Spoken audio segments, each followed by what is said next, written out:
So, you've seen Quentin Tarantino's ninth film, Once Upon a Time in Hollywood, and you want to know more about the historical accuracy and especially the inaccuracies. Well, you have come to the right place.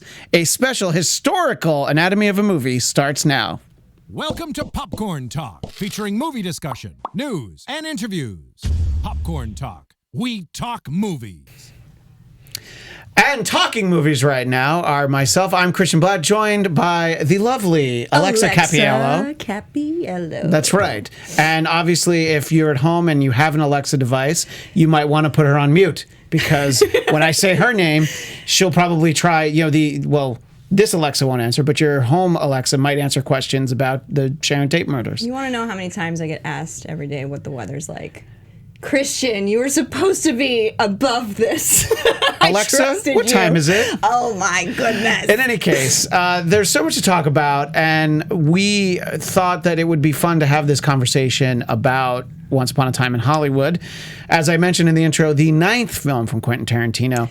And there are, of course, a lot of... They do a great job, and I would say that this is the same for Inglourious Basterds. Tarantino does a great job building up the historical context for his films and the connotation and the situations that the story is in, and then, of course, just completely changing it at a certain point. He likes to rewrite his histories. But right up until the point, you're like, oh, this is great. This is really impressive. Yeah. So as people who live in Los Angeles, Alexa and I both have seen a lot of these places. I have been to El Coyote and also Casa Vega, but never in the same night. No. I think that would be a mistake. I may have also taken a cab home from Casa Vega. Yeah, I live close to Casa Vega. Well, look at that. So in any case, I think that we'll be able to talk about some of the settings and some of the characters, but I think it's important to start with the biggest part of the movie, the biggest reveal, which is what are known as the Sharon Tate murders, the Manson family murders. Mm-hmm. And this was not something that we planned. We did not plan this, but today as we're talking right now, August 9th, it's the 50th anniversary of those murders. Yeah. So it just... Coincidentally, this was when we could schedule it for, and it is the 50th anniversary. I know it seems sketch, but we promise we did not plan it that way. It's something that people are talking a lot about, and I think that even somebody with a casual understanding of history knows that the way it's portrayed in the movie is not the way that it actually happened. Yeah, with flamethrowers and everything. Yeah, well, the flamethrower, oddly enough, is no. But in any case, and I think that as the movie was unfolding, I started to get the sense like, okay, this is going to be a little bit different. Now, what I thought was going to happen was that they were going to either go to Rick Dalton, that's Leonardo DiCaprio's character. I thought they were going to go to his house after, or maybe they were going to go to both. I wasn't really sure. But then at a certain point, you're like, oh yeah, no, okay, this is. But as you watched the movie, Alexa, what was your understanding of the Sharon Tate murders? I had a vague understanding of it. I mean, I knew that she had been murdered by the Manson family. Correct. And I knew, obviously, that Margot Robbie was portraying her. I didn't have a wealth of knowledge regarding her career or anything, but I did know that she was brutally murdered, and I did know that was going to happen that night. Right.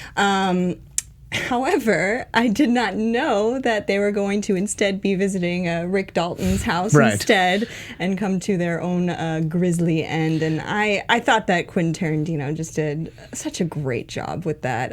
I loved it. Yeah. I was laughing to the point where tears were coming down my face. And the scene at the very end when he's talking to Sharon in the little voice box was funny, but also heartbreaking at the same time. It's very heartbreaking because it makes you think about the what if, and we'll go into for a drink. The specifics of that night. But the most significant thing that you can think about, obviously apart from the fact that these lives would not have been lost, Sharon Tate would have given birth to, I believe it was a son. Mm-hmm. They named him posthumously, and the interesting what if from the end of that movie is how different would Roman Polanski's life have been had his wife, who was pregnant with his child, not been brutally murdered. Right. And you wonder, certainly his life could have been exactly the same, and he could have, raped a minor in the late 70s. oddly enough, just a little footnote to that, at Jack Nicholson's house when Jack was away. So way to be a house guest. Way to go, Roman. And way to go. So you just all you can do is question what his state of mind was like for even now, 50 years later. I mean, would he or would he not have done it had his wife and child not gotten brutally murdered? We don't know. Yeah. But as I was talking to you about earlier, I feel like you have to keep in mind his mindset at the time, which was, I mean, God, how do you come back from somebody you love and your child being brutally murdered in such a horrific way? And just to think about the motives of that is just insane. And then on top of that, thinking about how he made a choice later on in his life that would prevent him from ever coming back to the U.S. So right, yeah. I mean, he hasn't been back since I believe 1978, and he won an Academy Award. Yeah, it's for unfortunate because he's such a talent. Right, but then of course the other side of it is it's unfortunate because he's never had to answer for his crime. Yeah, there you go. And the viewpoint on Hollywood from Hollywood in 2019 is a lot different than it was in 1989. I think that there's a lot more sensitivity to these issues, and for whatever reason he's been able to live in France and in Switzerland, and these are countries carefully chosen, and wherever he films movies to be like Eastern Europe, places that he would not be extradited to the United States. Right. So that this movie, of course, much less about that, but although we do see Roman briefly in the movie, I do wonder how Tarantino was able to portray such people, like for instance Sharon Tate, how he was able to portray Roman Polanski and so many other famous celebrities. He was able to do so, and I do wonder how he was able to, how they greenlit this. I mean, I'm sure Sharon Tate's sister did have a lot of say in what he was able to do in the film. Yeah, I think, and it's an interesting question because a lot of times when you're dealing with public figures, you don't have to get their permission. Like Oliver Stone did a very unflattering movie about George W. Bush. We didn't need to get anybody's permission. So, somebody like Charles Manson, you don't need to get permission from the estate. I'm assuming he has an estate. But as we were talking, you pointed out that some of look, these are all terrible people. They committed crimes and they're murderers, but they did change the names of some of the other participants in the Tate murders. So I looked up on my IMDb. Here we go. Smurf. Okay, so Tex Watson was played by Austin Butler, who did a great job, in my opinion. Yes. And then Susan Atkins and Patricia Krenwickel and Linda Caspian. Now, Susan and Patricia were the two women with the knives that came in and stabbed those people to death. And Linda Caspian was portrayed by Mia. What's her name? Mia? Yeah, no, I'm sorry. Maya Hawke. So that's Ethan Hawke and Uma Thurman's daughter. Yeah. And so, of course, we know that Quentin Tarantino loves Uma Thurman, and so he put her in the movie. I mean, Maya's had a great career. She's already in Stranger Things. I don't know if you've seen Stranger Things. I haven't seen the current season. Well. But also, just in terms of the Manson family, you have Kevin Smith's daughter plays one of them, and some of them are unidentified. And there was another one too, but it's several daughters, like show business daughters that are playing some of the, Rumor Willis is one as well.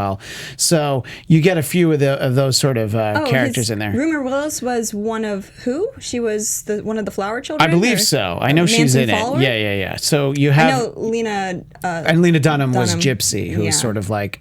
Look, I don't know how to classify her role, but she's like the den mother to all of these like crazy... And Dakota Fanning was Squeaky Fromm. Squeaky. Yeah. Right.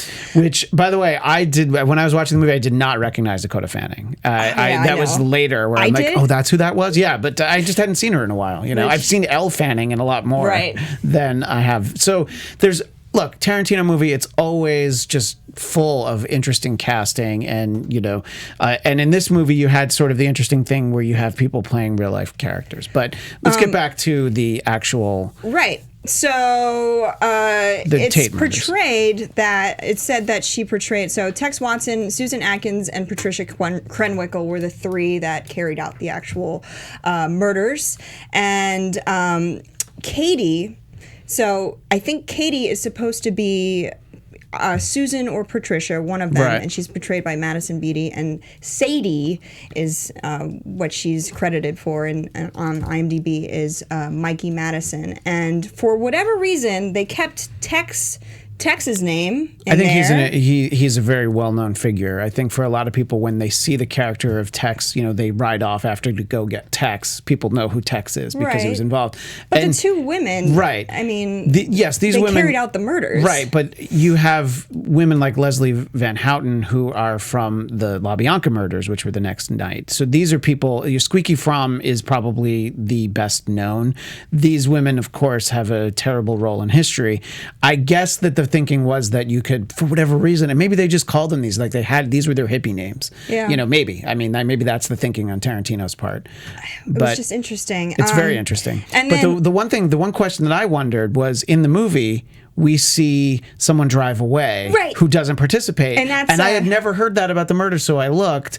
And what did you find about that? so that was supposed to be, I think, I'm not Tarantino, but I think that was supposed to be Linda Caspian, who, if you guys are familiar or not familiar, she was the only one with a license at the time. So she was the only one who could drive a vehicle. And I think she was supposed to be their getaway driver. Mm-hmm. And she was portrayed by Maya Hawke. And so she was in the car, and she said, she was a little nervous, didn't want to do it, and then she wound up driving off in Quentin Right. Tarantino's version. But in this version, she stood behind, saw the murders taking place. She was outside of the house while the murders were taking place, and then drove them away. But she actually is the one that gave the testimony against Charles Manson, Tex, and everyone that committed those crimes. Yeah, because the interesting thing is that no one was arrested in the immediacy after these murders were committed, Mm-hmm. neither the Tate nor the LaBianca murders. And there were some clear connections, but obviously evidence gathering and lab analysis 50 years ago is not what it is today. So it was the simple fact that out of the Spawn Ranch where the Manson family was holed up, they were basically running a stolen car ring. Right. And that's how they were able to start bringing in members of the Manson family. And then they were able to start to get this information. And I believe it was Linda who basically just pointed right at Tex, and then he was on the run, but he was eventually brought in. And it's it's almost 4 months after the murders that they find them. So it's not necessarily some of the, obviously people who spend a lot of time focused on reading, and, there've been films about these murders. You don't assume that it took that long because we know who all these people were, but it was unknown, and it's just months of people throughout Los Angeles being terrified that, well, when's the next one of these going to happen? And, you can always ask the question why there weren't, dozens more or anything like that if they were so determined to bring about Helter Skelter, and the race war that would go with it was really what he was focused on. Let's talk about the house, which that's a kind of a great shot early in the film when you see that it's the 100,000 block of Cielo Drive, and the house, the Tate house, is no longer there. But it was only ripped down about 5 years ago, I think. And so, the new house that's there is not 10050 Cielo Drive. No, I think have it's that it was destroyed in 1994. 94. See, I thought it was only 5 years ago, but I guess that's 25 years ago. Listen, I have a whole dictionary You out do. here right now. And the interesting thing is that the tragic thing about this is that Sharon Tate and Roman Polanski had only been renting that house for a few months. Mm-hmm. They moved in there, and they were just the last resident of it at that time. But it could have been anyone in that house if it had been any time earlier. Other famous people who lived there, this is decades before, but Cary Grant and Diane Cannon lived there, Henry Fonda. And so when Charles Manson was familiar with the house was Terry Melcher, who, if you know the scene in the movie, he comes looking for Terry, who, oddly enough, Terry Melcher is the son of Doris Day, but also was a music producer. And his girlfriend was Candice Bergen, who, apart from being in a million movies, most people know as Murphy Brown. So they were the most recent occupants right before then. And this was just a matter of Manson, you see him come to the house and looking for them, finds that they don't live there anymore. So the site of this murder and the LaBianca murders the next night are just places he'd been before. And he just picked an address of a place he'd been before instead of, it wasn't like, oh, that actress Sharon Tate lives in this house. Yeah. Let's get a lot of media attention by doing this. No, it's just whomever was in that house. Yeah. And that's and then the occupants of that house, it's very interesting because you were talking about a few people who could have been there that night. I know one of them is that Quincy Jones, the music producer, the musician, had been invited, but he ended up doing something else that night.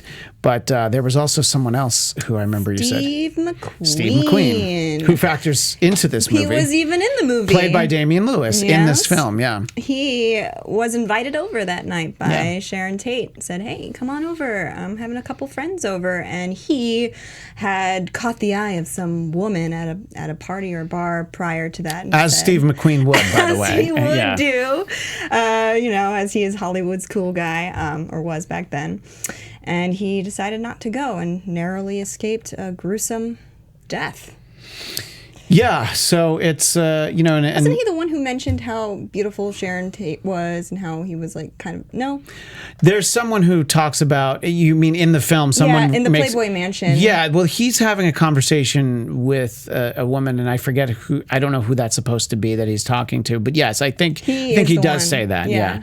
Now, the interesting thing is about the character of Rick Dalton in general. He is not based on an actual person, but he's inspired by an actor named Christopher Jones, who Tarantino very much wanted to work with. He asked him to be in Pulp Fiction as the role of Zed, I believe. And Christopher Jones did not even return Quentin Tarantino's call. Obviously, this is before, Tarantino had only made Reservoir Dogs at this point. I don't know if it had been a few years later, maybe he would have returned his call. But this is a guy who just walked away from acting in 1972. And if you were to look at his IMDb, I won't break it down. He did a TV Western. He started doing some films in Europe. This is an actor that Tarantino is a huge fan of. And he's not particularly well known, is the interesting thing.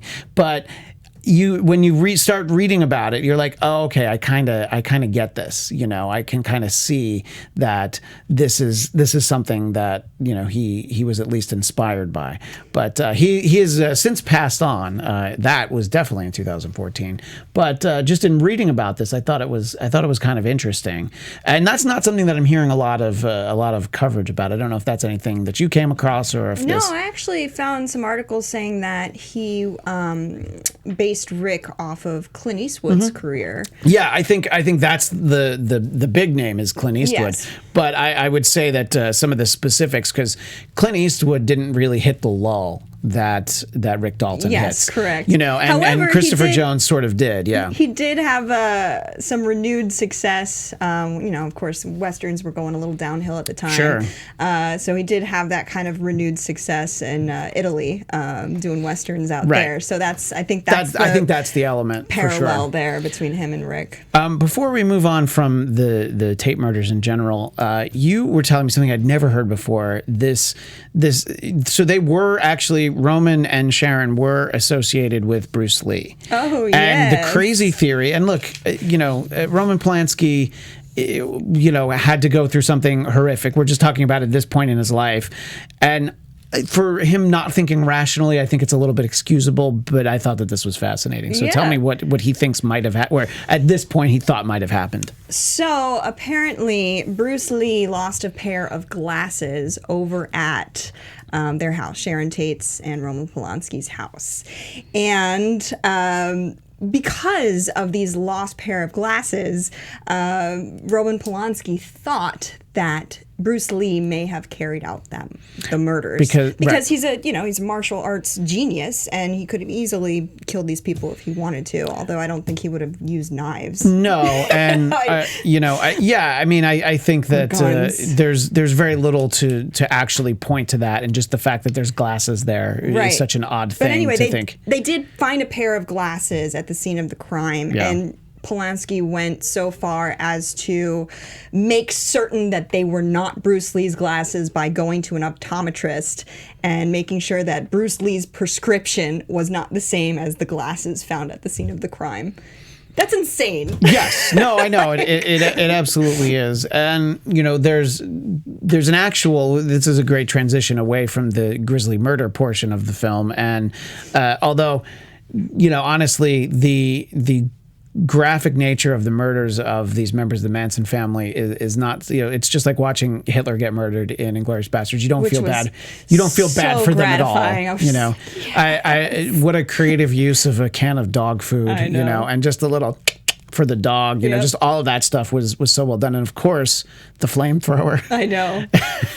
And I love when he's talking to the guy through the gate. I forget which. I think that's Jay Sebring. He's talking to him through the gate, and he's like, he knows the movie that the flamethrower is from. He's like, yeah, I have it. I still have it. It's just that stuff is just like, all right, let's have a little fun with history. But to me, it's a fun moment when Cliff Booth, that's Brad Pitt's character, he flashes back to the interaction that he had with Bruce Lee on set. And there's been some negative reaction to the sequence as it plays out in the movie. But apparently, as originally written, Brad Pitt's character actually beats him up, and even Brad Pitt was like, "I can't. It's Bruce Lee. I can't beat Bruce Lee." Yeah, I read that. Brad was like, "No, I can't do this." He didn't. He felt bad about it. He didn't want to do that to Bruce Lee. So the exact opposite of what happened in Fast and Furious, where Vin Diesel and I forget his other name, the other guy was like, "We need to beat up everyone." And then also because that's how I wanted to tie that into right now is because in the present day, yes, you have Vin Diesel and you have The Rock, and they have very specific contracts where they can only be hit X number of times in a film, X number of times in a scene. They can't be beaten up. And Bruce Lee had an incident like this in 1966. He guest starred on an episode of the Batman TV series, and because it was a crossover with the Green Hornet where he played Kato, and they wanted Robin to beat up Kato, and he's like, I'm not getting beat up by Robin. So they had to come to a decision where it was really a draw. Although if you speak to Burt Ward, he will tell you that he beat up Bruce Lee on TV. But it was a huge point of contention that it was like, I'm not getting beaten up by Robin. So it goes back to that level. And I thought that the way the scene plays out is so funny, and it's something that's in the trailer. He's like, the fact that his fists are registered as a weapon, and if I kill someone with them, the police will come. He's like, well, yeah, of course you will. It's called manslaughter. So I thought that the interaction was funny, and it's a fun scene. Yeah, I think everybody needs to just calm down. It's called Once Upon a Time in Hollywood. Yeah. This is not all realistic. It's never meant to be. It's not a biopic. So yeah, Brad Pitt, his dog, and a flamethrower take out some of the Manson family. So it's clearly not a historical document, which was why we thought it would be fun to do this show, is to kind of talk about some of this stuff. But so I guess Bruce Lee's daughter is upset, and look, in this day and age, the fact that he got beaten up by a white man is part of it. I don't know if it had been another kung fu master, maybe it would have been okay. But the idea that Bruce Lee got beaten up by anybody, he didn't really get beaten up, he just got thrown around a couple of times. Yeah. The fight is stopped. Yeah, nobody wins the fight. Nobody wins the fight. It's a draw. Yeah, I would say that the real loser is that car that Cliff dented with Bruce Lee. But I think Brad Pitt is the loser. He got fired. So that's true. He didn't get to keep working. And also, Bruce Lee, did you mention that he did actually train Sharon? Yeah, for the movie that she goes to see, the one with Dean Martin that I actually forget the name of it now. But you can let us know in the chat. Yeah. I'll find it. I don't want to take the time to look for it. But yeah, and I thought, when I'm watching the movie, I'm like, well, that's weird. I guess they're going to have us believe that Bruce Lee trained Sharon Tate. For the Wrecking Crew. For the Wrecking Crew. Thank you, Jeff Graham in the booth. Yes. A movie that I don't even know if you'd be able to see right now. And, I think that that's kind of the interesting thing about this being the alternate take on history is we spend so much time with Sharon Tate in this film, going to the movies and just, buying the book for Roman. And it's really, I think, to lull us into the expectation of like, just remember how tragic this is, what happens to her. And then she doesn't. Yeah. And I know it's Quentin Tarantino and anything can happen, but through most of the movie, I was expecting her to die? That to be carried out, and maybe in some way that Rick Dalton overhears some of it, or like I said, they go to his house second, something like that.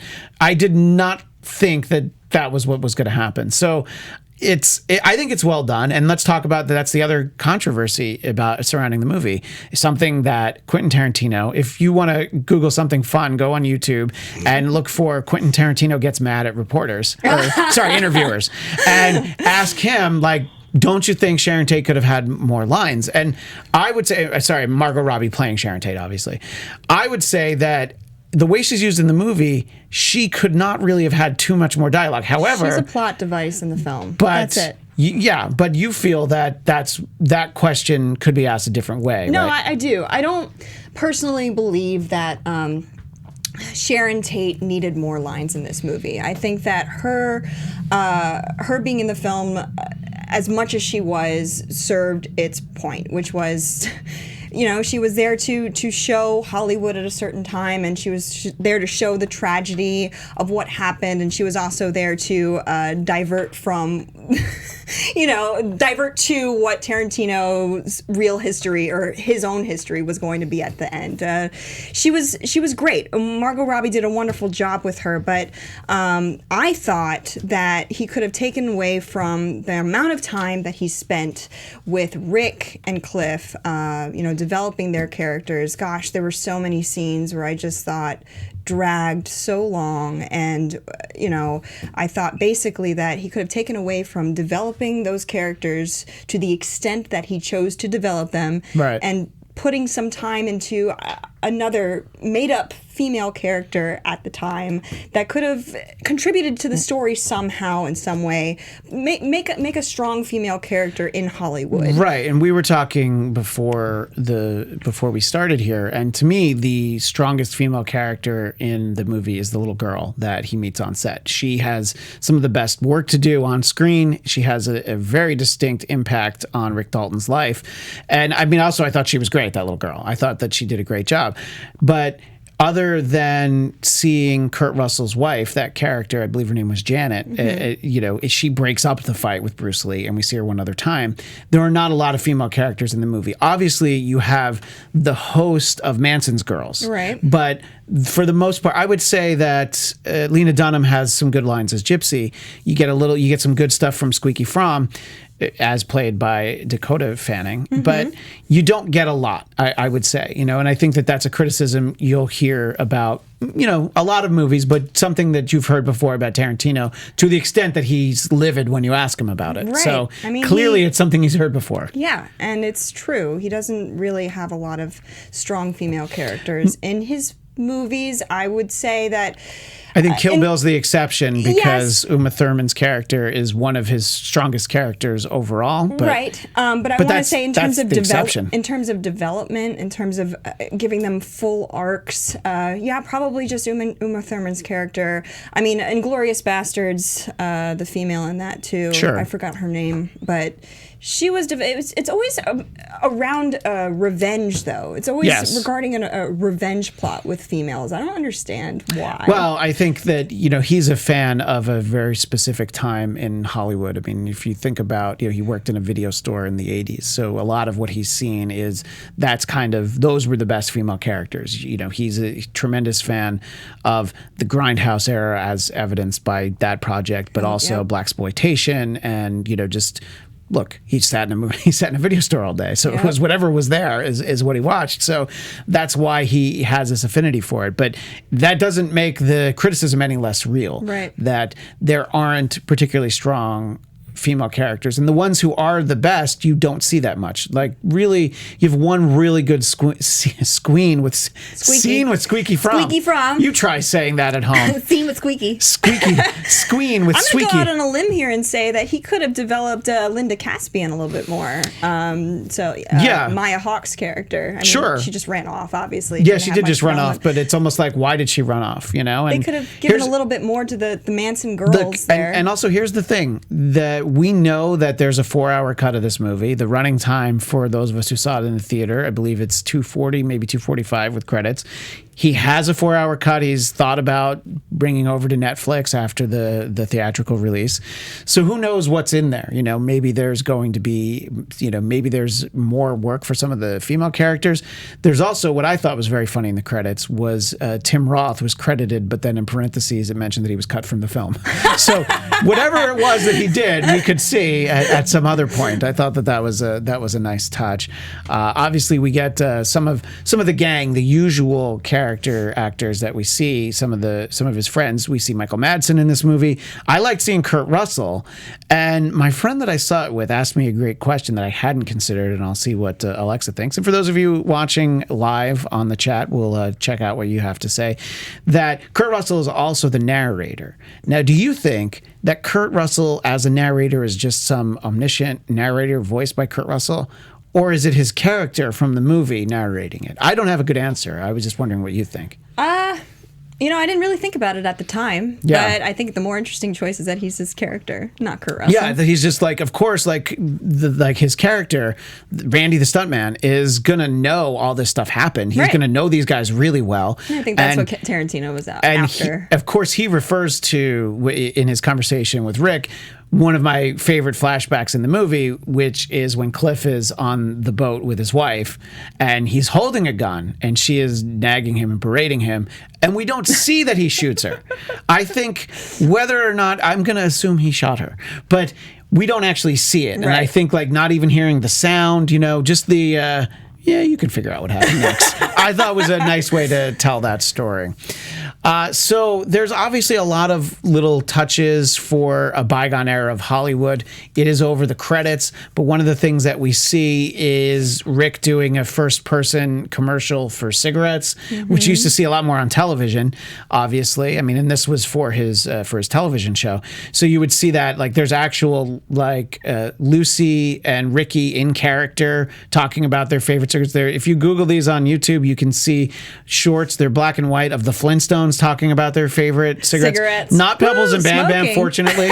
But Fred was a Chesterfield's man or whatever it was. I actually don't remember what brand it was. So you can find all these things out there, and it was so commonplace, but I thought it was so funny that they actually filmed one. And I thought Leo did a great job because obviously when they cut, he like immediately talks about how much he hates the cardboard cutout, which you know, little touches like that I think are what make Tarantino movies so enjoyable. Honestly, yeah. I mean, when's the last time we got to see anything historical like this? I know obviously Tarantino rewrote history near the end, but it was so cool seeing 1960s, 70s Hollywood. And that's the interesting thing when you live somewhere like here that, you know, look, I grew up in New York State and a lot of things just look different now because things get so worn down by the weather and the elements and just change.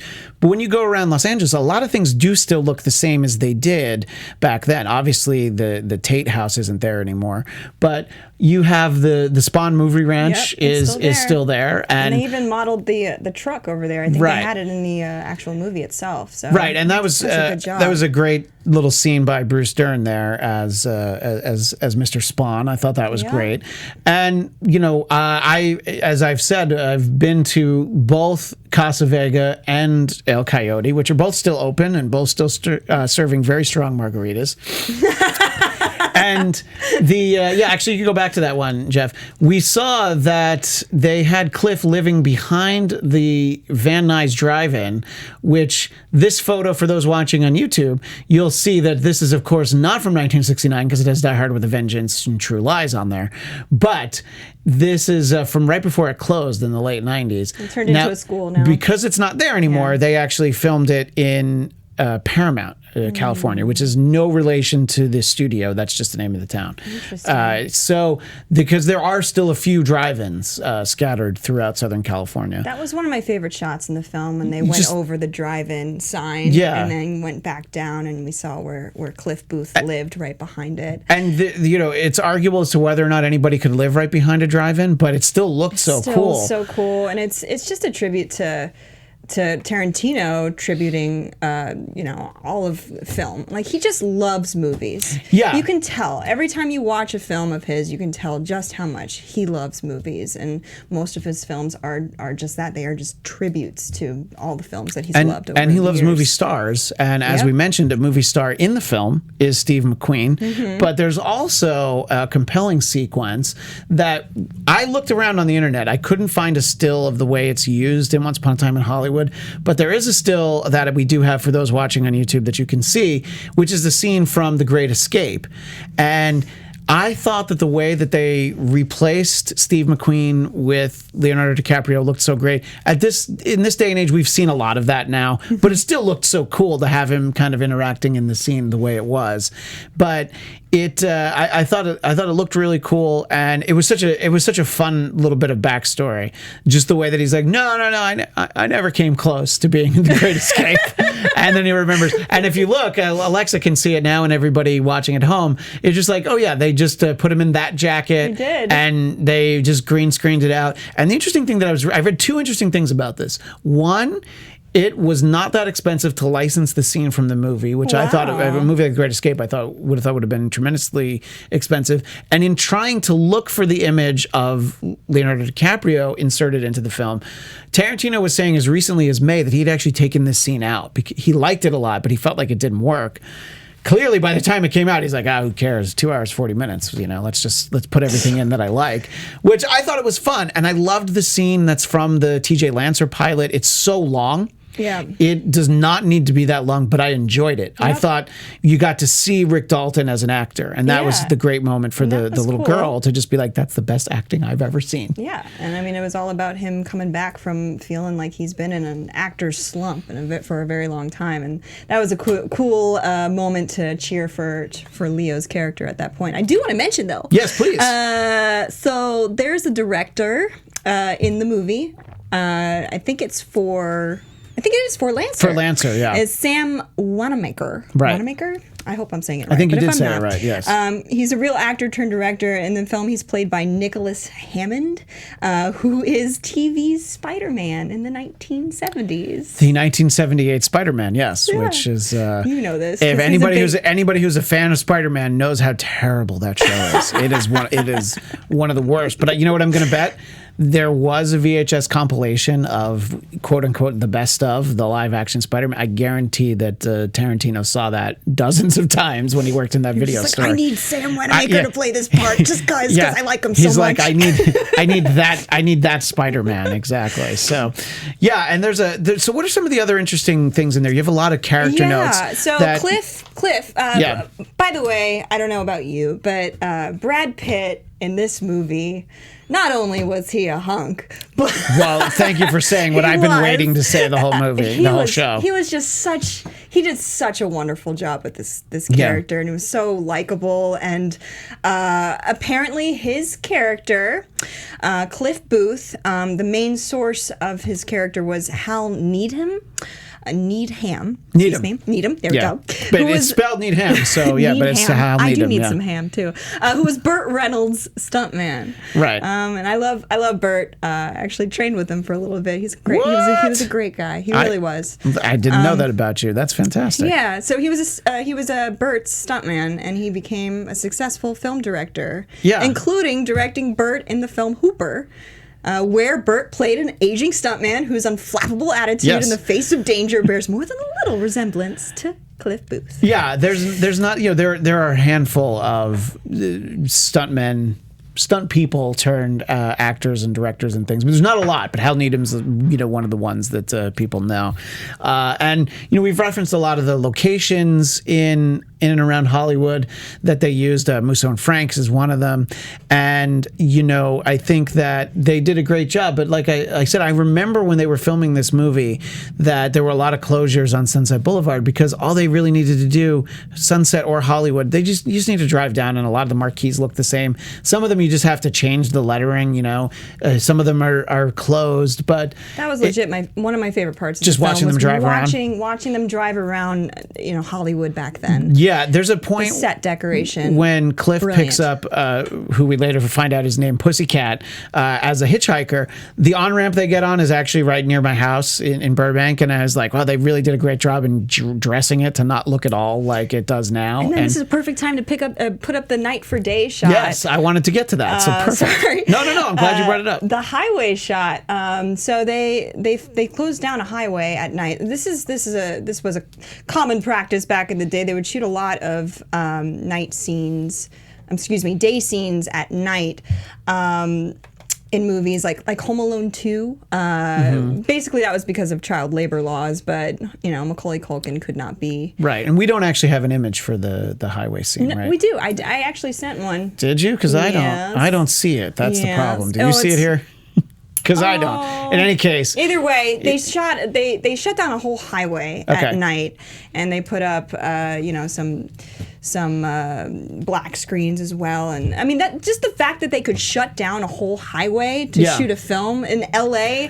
Right. And this was the 90 near Marina Del Rey. I saw it in your email, but I realized that I didn't have the picture only now that we're on the air. It's okay. Don't worry about it. It's totally fine. But just the fact that they would do something like that for the film. I mean, Quentin Tarantino, he pulled out all the stops. And look, filming day for night was very common. There's a film that a lot of people see in film school called Day for Night.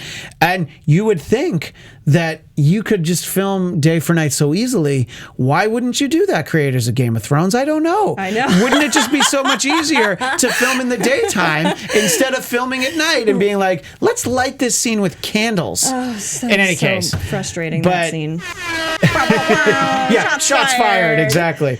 In any case, look, we could really break down the history and all of this, and there's so much more to really talk about. And I'll look over in the chat in a moment, but I did want to give Alexa and I just a moment here. Just overall, we've talked a little bit about it. It's been interspersed throughout the course of this show. Some of your overall thoughts about just the movie, what you liked the most about it, anything that you haven't gotten to talk about yet that you want to make sure to get to reference. I mean, again, I like I mentioned, I just love the world building of it all. I thought Quentin Tarantino did such a wonderful job taking us back in time.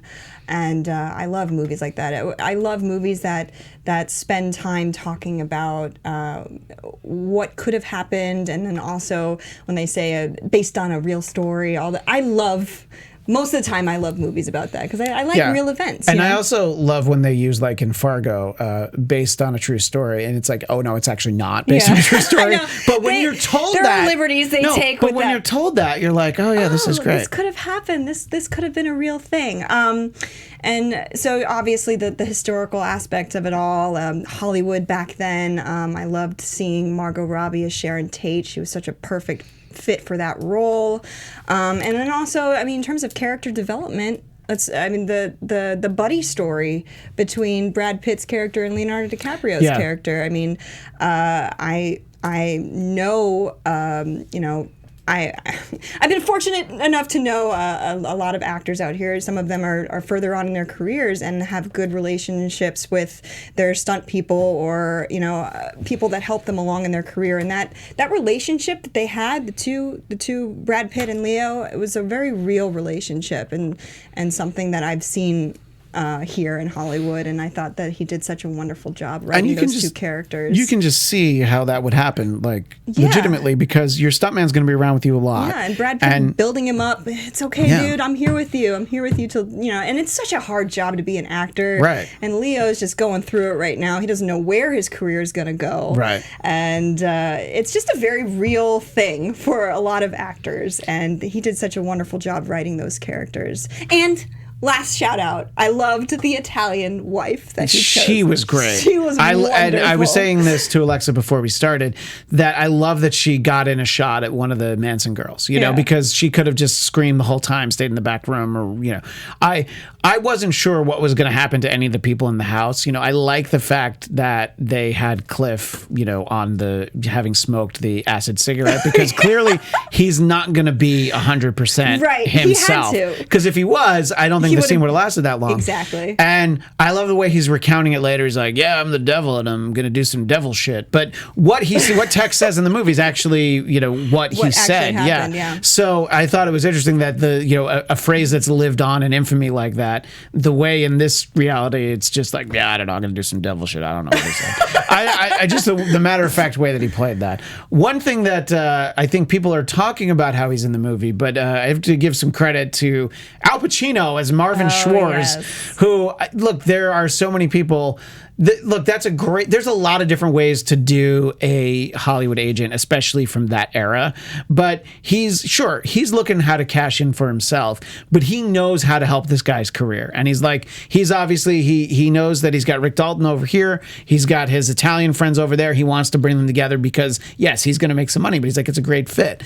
And I just love the way he plays it. And, just sort of the old school Hollywood agent planted at the restaurant. If you want to get a hold of him, you go to Musso and Frank's. That's where you're going to find him. I mean, this is all stuff that probably has happened before, yeah, exactly. It's just, and I love that he's Marvin Schwartz and not Marvin Schwartz. I mean, little touches like that. And we referenced Bruce Lee. We should give credit to the actor. Mike Moe is his name. M-O-H. I think he did a tremendous job as Bruce Lee. And I think his daughter's a little upset about it because people in this day and age tend to take fiction as a reality. Unfortunately, I think people believe a lot. At some point, maybe in the very near future, there will be a high school report submitted about the 60s that references the fact that Sharon Tate was not murdered thanks to the work of Cliff Booth. And they'll be like, what? I saw it. It was in the movie. I saw it in the movie. Totally happened. I know that was Brad Pitt. Flamethrowers. Yeah. That's how it happened. Flamethrowers. Flamethrower. Which was epic, by the way. I mean, and again, those are the sort of things, not the flamethrower being used at the end, but his movie, the 14, I forget what the title of the movie was. The movie that he did, though, where he, flamethrowers a bunch of Nazis. We didn't need to see that much of it. Inglourious Bastards? No.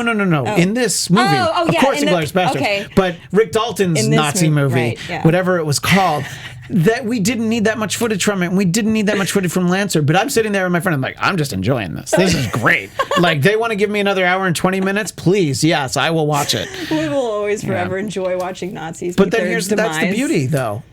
When there's the 4-hour version, we can come back and we can talk about the rest of the history in there. Maybe in that 4-hour version, he wrote a female character that has very well developed. I don't know. I mean, we'll maybe, but you've seen his movies, so, maybe not. So does this rank... Look, this is Quentin Tarantino's 9th movie, and this will be our final point before we wrap up. Mm-hmm. Where does this rank for you? Is it one of your... What are your top 3 favorites? Do you think this is one of those? Actually, I think Inglourious Bastards is my favorite of his. I also love Pulp Fiction. Sure. I haven't seen Reservoir Dogs. Oh my goodness! I need to. Yeah, you definitely do. It's a great film, and I saw that in the theaters, Reservoir Dogs, but not when it was first out.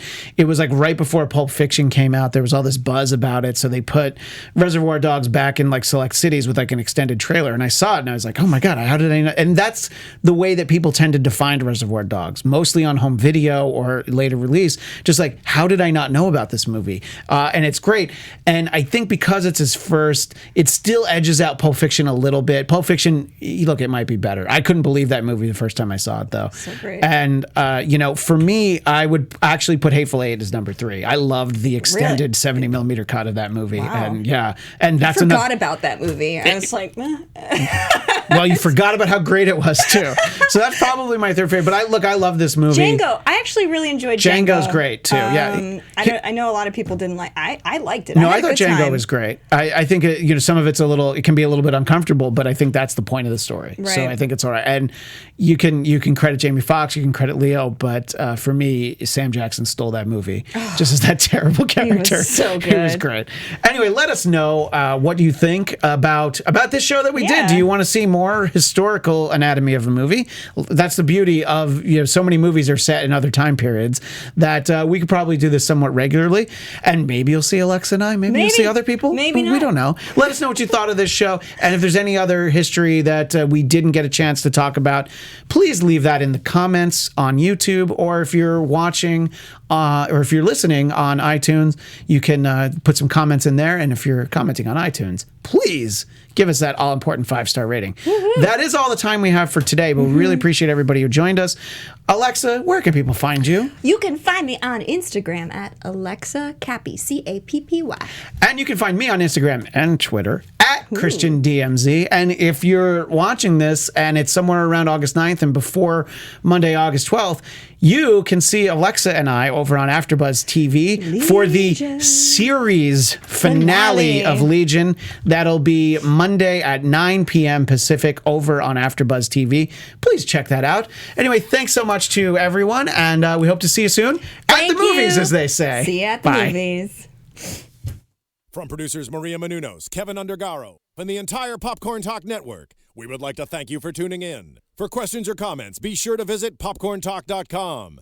I'm Sir Richard Wentworth, and this has been a presentation of the Popcorn Talk Network.